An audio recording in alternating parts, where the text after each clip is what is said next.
Changes in seasons happen so quickly.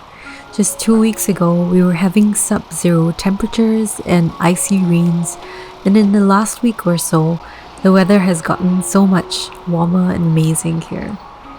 As much as I've enjoyed the perks of winter, I'm so glad we're going into spring and we're finally starting to look for patio furniture to fill the space. Instead of the fireplace, we are going to break out our charcoal grill soon.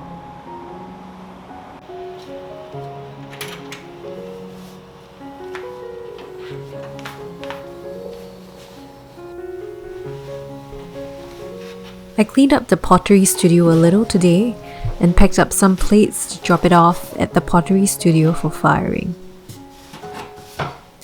In this video, I'll be giving you a tour of my pottery studio as promised.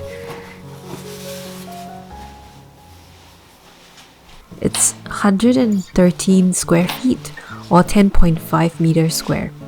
It's not a large space, but it's good enough, with ample space for shelving, the pottery wheel, and wedging table.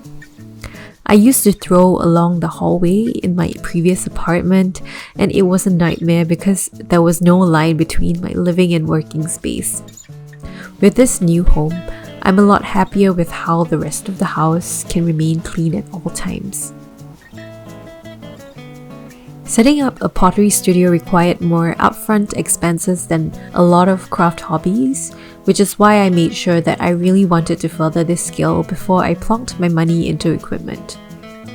For me, I had taken pottery classes for about 8 months before I built my home studio.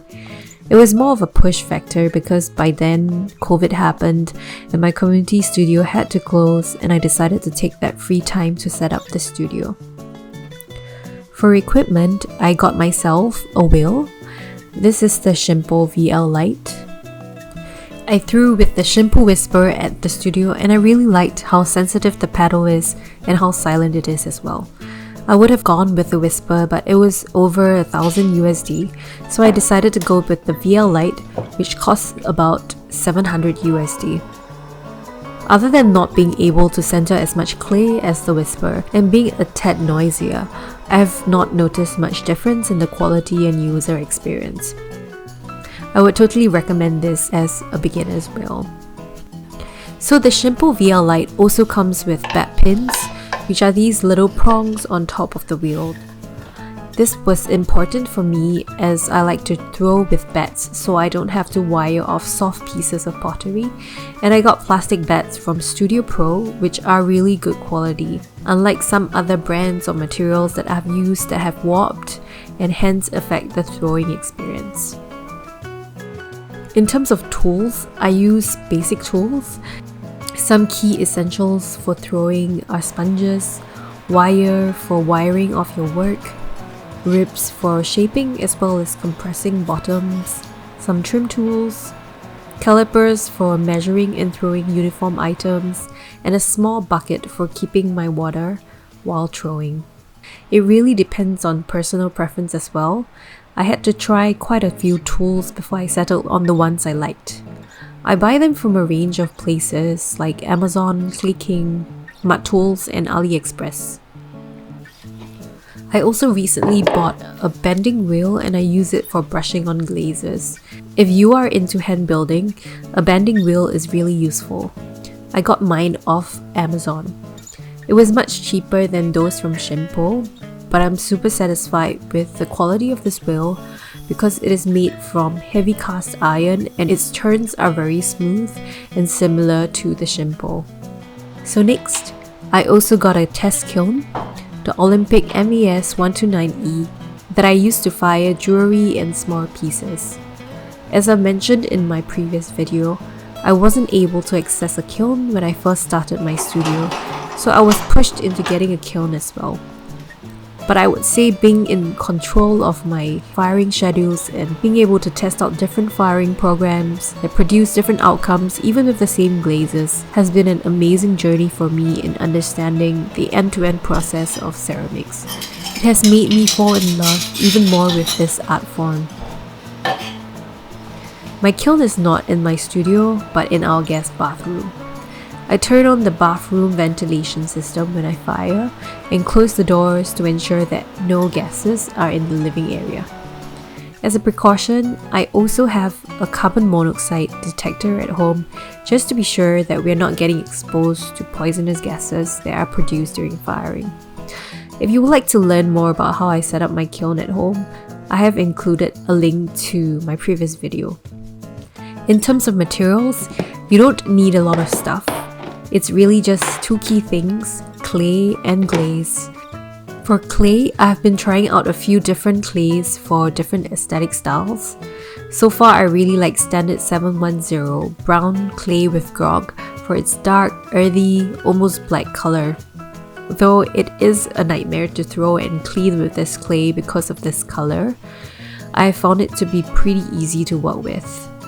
On the other spectrum, I love how porcelain looks, and I found Laguna's porcelain frost to be really bright, white and transparent when fired even at cone 6.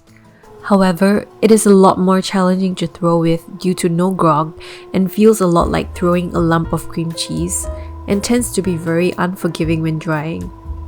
I have had a few of my wares crack during drying, but I see it as a way to improve my technical skills when I work with such a clay, and it is very rewarding when I improve. Other than these two clays, I've also worked with recycled clay from my community studio and clays like the Standard 153, English Porcelain 257 as well. I would recommend you to try different clays as they also have different throwing experiences depending on the clay composition and amount of grog in it. Next, I have a whole collection of glazes, probably about 30 plus colors that I have been playing around with. Most of them are from Amaco and Mayco, and I have had really great color combinations from these two brands. I have been doing quite a lot of trial and error, like finding out my preference for the type of glazes as I figure out my pottery style. However, if you go with one kind of aesthetic or have certain colors that you stick to, your setup would probably be a lot simpler than mine. I would have definitely preferred dip glazes like in the community studio, which are a lot faster to apply. But because of safety, cleanliness, and the size of my studio, I've decided to go with brush glazes. Next, for furniture, I have a wedging table that also doubles up as an area for glaze application as well as hand building. This table was from IKEA and is a fold-out table.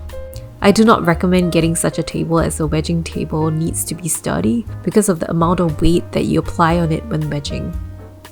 For wedging, I use a large bamboo cutting board which I have permanently taped to the table, and it works pretty decently in absorbing moisture when I wedge. I got these floating shelves from IKEA, and these open shelves are from Wayfair. They are a combination of shelves from our previous apartment that came in useful for this studio.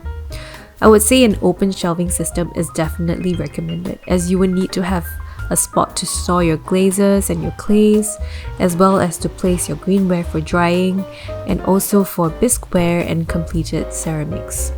IKEA has many shelving solutions that you can explore, and they are also great because they are modular and hence good for all studio sizes. Next, I have these containers for storing clay. They are very useful because clay comes in bags that can get really messy and hard to handle once they have been used. I worked with 2 containers per type of clay, one of them for storing wedged and ready to use clay, and the other for chucking clay scraps, which I will recycle when I've collected enough clay. Last but not least, maintaining the studio, especially the cleanliness, is extremely important in a home studio. To me, it's like running a mini industrial factory with multiple health hazards from clay dust to dried glaze and byproducts when firing. Hence, I recommend to have your studio in a separate, dedicated, sealed-off room from the rest of the home. I also ensure my floor is dry at all times and that flooring is waterproof, at least around the throwing area, just to make sure that the wood doesn't turn bad. I got a protective chair pad from Amazon and fitted it under my pottery wheel to ensure that. Not only that, I trained myself to throw with as little water as possible to minimize clay ending up everywhere. I also vacuum and clean up with a wet cloth as often as possible. For cleaning up, it is very important to note that you can't throw wet clay down your house sink if you do not have a proper clay trap installed, as over time it will clog up the drainage system. I use a big bucket of water for washing tools and periodically pour it through a very simple 2-bucket filter system for separating clay and water. It is a little lengthy to explain in this video, but do let me know if you would like to know more about it and I can share it in another video. And I've covered quite a bit today. I hope what I've shared has been useful for you if you're looking to set up a small studio. I've also collated a list of products that I've covered in this video and linked them in the description box below. Do drop a comment if you have any questions and subscribe to my Instagram and YouTube channel for more of my pottery journey.